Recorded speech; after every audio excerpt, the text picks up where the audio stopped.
افلا تعقلون، تم خود کیوں نہیں سوچتے؟ خود کیوں نہیں سوچتے؟ ہمارے کلچر میں تو کیا کر دیا ہے، قرآن کے بارے میں نہ سوچا کرو. تم کون ہوتے سوچنے والے قرآن کے بارے میں؟ میں آپ کو بتاتا ہوں آپ کون ہوتے ہیں قرآن کے بارے میں سوچنے والے.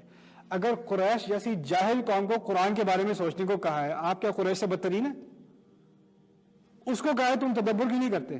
منافقوں کو کہا تھا تم قرآن پہ خود غور کیوں نہیں کرتے؟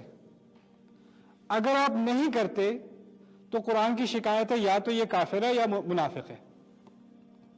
وہی دو لوگ ہیں جن کو قرآن پہ غور کرنے کا کوئی دلچسپی نہیں ہے، کوئی ذوق نہیں، کوئی شوق نہیں ہے. نہیں تو اگر آپ خود سے سوچو گے قرآن کے بارے میں تو گمراہ ہو جاؤ گے. سنا؟ خود سے سوچو گے تو گمراہ ہو جاؤ گے، اگر نہیں سوچو گے تو گمراہ ہو جاؤ گے. بھائی یہ قرآن سوچنے کے لیے نازل کیا گیا تھا. آیات للسائلین، اس میں آیا تھا پوچھنے والوں کے لیے. جب تک سوچو گے نہیں پوچھو گے نہیں، جب پوچھو گے نہیں تو تمہارے لیے ہدایت نہیں ہے. اسی طرح تو ہدایت ملتی ہے. میں یہ نہیں کہہ رہا کہ تم خود ہی مفسر بن جاؤ، کم از کم قرآن کو پڑھ کے سمجھ کے پڑھنا. یہ انسان کے لیے نازل ہوا تھا، عالم کے لیے نہیں. یہ انسان کے لیے نازل ہوا تھا. عالم کا مقصد ہے اس کا سمجھنا آسان کرنا، لیکن اس کا سمجھنا ہر مسلمان کی ذمہ داری ہے. اس میں غطا لگانا، اس پہ غور کرنا ہر مسلمان کی ذمہ داری ہے. یہی تو مہینہ ہے جس میں یہ بات ٹھیک کرنی ہے ہم نے. یہ مرض ہم نے اپنے ذہن سے نکالنا ہے کہ یہ قرآن صرف پڑھنے کے لیے اور برکت کے لیے نازل ہوتا ہے. اگر اس کا پہلا حق ادا نہیں کیا، سوچتے کیوں نہیں، سوچتے کیوں نہیں، سوچتے کیوں نہیں.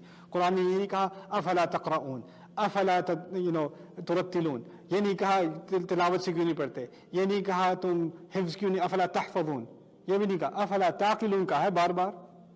سوچتے کیوں نہیں، سوچتے کیوں نہیں، سوچتے کیوں نہیں، یہ بار بار شکایت کی ہے. اس شکایت کے مستحق اگر ہم ہو گئے تو پھر آپ جتنی بھی تلاوت کر لیں سوچے سمجھے بغیر. وہ جب 10 آپ کو حسنات ملتی ہیں، پتہ کیوں ملتی ہیں؟